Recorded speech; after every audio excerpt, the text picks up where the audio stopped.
Everyone, আসসালামু আলাইকুম। আজকে আমরা চলে আসছি পুরান ঢাকায়, ঠিক আছে।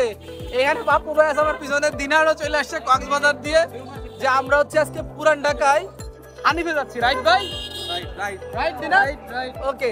সো যাই হোক, আমরা হচ্ছে পুরান ঢাকার হানিফে আজকে বিরিয়ানি খাবো, এন্ড দেন আপনাদের সঙ্গে হচ্ছে টেস্টটা শেয়ার করবো। Till then stay with us. পুরান ঢাকার নাজিরা বাজারে হানিফের বিরিয়ানি 1965 সাল থেকে চলে আসছে। তো এইখানকার স্বাদ এবং গন্ধ সত্যি কথা বলতে অতুলনীয়।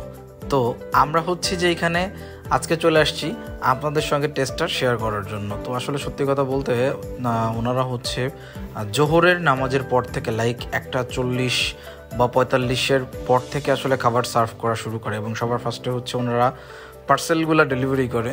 পার্সেলের জন্য হিউজ ক্রাউড ছিল এখানে, আমরা যেটা দেখতে পেয়েছি। কম হলেও 50 থেকে 60 জন একদম লাইনে ছিল।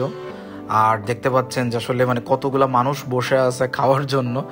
আমরা আসলে একদম সবার প্রথমে গিয়েও টেবিল যতক্ষণ পর্যন্ত ভর্তি না হয় ততক্ষণ আমরা খেতে পারিনি।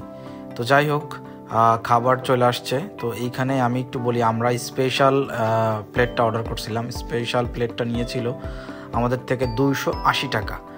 তো এইখানে হচ্ছে আমি একটু যদি বলি, মানে আমি অফ স্ক্রিন ভয়েস দিচ্ছি, এটার কারণ ছিল হিউজ ক্রাউড, দ্যাটস ওয়াই আসলে বাধ্য হয়ে আমাকে অফ স্ক্রিন ভয়েস দিতে হচ্ছে। অ্যান্ড এইখানে আমি একটু যদি বলি, কম হইলেও আমার মনে হয় 15 থেকে 18 পিস মানে মটনের মাংস ছিল, এবং আসলে দেখেন তেল চিটচিটে তেমন কোনো ভাবই নাই। তো আমি যদি সব কিছু মিলায়া যদি একটা রেট করি, আলহামদুলিল্লাহ এটা অনেক ভালো ছিল। এদিকে আমাদের বড় ভাই পাপ্পু ভাই, সেও আসলে দেখলাম সুন্দর করে মাখায় টাকায় শুরু করে দিছে, এবং খুব তৃপ্তি নিয়ে উনি খাচ্ছিলেন। বিরিয়ানি খাওয়া শেষ করে আমরা চলে গেলাম সরাসরি বিউটির লাচ্ছিতে। বিউটির লাচ্ছিতেও অনেক বেশি ভিড় ছিল। ভিড় টিড় একদম ঠেলে পাপ্পু ভাই ঢুকে গেল। যাই হোক, এই লাচ্ছি খাইতে যায় আমাদেরকে যুদ্ধ করতে হয়েছে এক প্রকার, কারণ 50 টাকা দিয়ে টোকেন নিয়ে প্রায় 20 মিনিট দাঁড়ায় থাকতে হয়েছে। অ্যান্ড দেন হচ্ছে যে আমরা 3টা লাচ্ছি ওইখানে পেয়েছিলাম। ভাই নাজিরা বাজারের জ্যাম ঠেলা 1000 মানুষের পরে হানিফের কাচ্চি খায়া এরপরে আসছি বিউটির লাচ্ছি খেতে। আমি তো খাইয়া দেখি আসলে বিউটির লাচ্ছি খেতে কেমন, মানে সবাই খালি বলে বিউটির লাচ্ছি বিউটির লাচ্ছি। আচ্ছা, ওখানে বিউটি কেটা? বিউটি কেটা ছিল, খাইয়া দেখি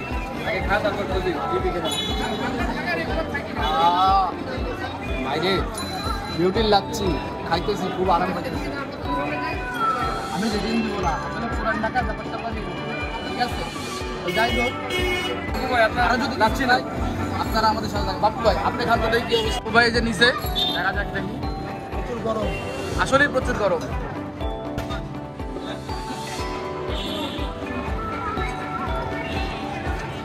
কিছু বলার নাই, আসলে আমরা ঢাকা চলে আসছি আজকে নাজিরা বাজারে। তো বিউটি লাচ্ছি খেলাম, গরম এত গরম এটা খেয়ে আসলে বেশ আরাম পাচ্ছি। রেট পাওয়া যাবে না, আসলে আপনার না খেলে বুঝবেন না।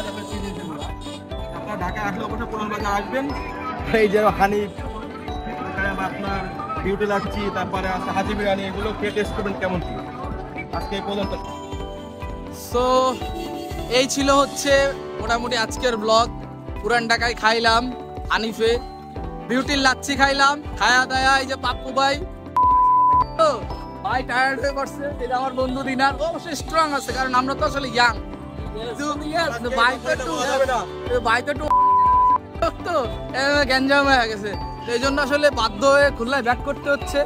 তো যাই হোক, আমার কথা হচ্ছে ভাই সবাই আমাদের চ্যানেলটা সাবস্ক্রাইব করবেন, এন্ড যদি কোনো ব্লগ মিস না করতে চান হিট দ্য বেল আইকন। নতুন কোনো ব্লগে দেখা হবে অন্য কোনো জায়গায়। Till then take care, stay with Khulna travel bus. আল্লাহ হাফেজ।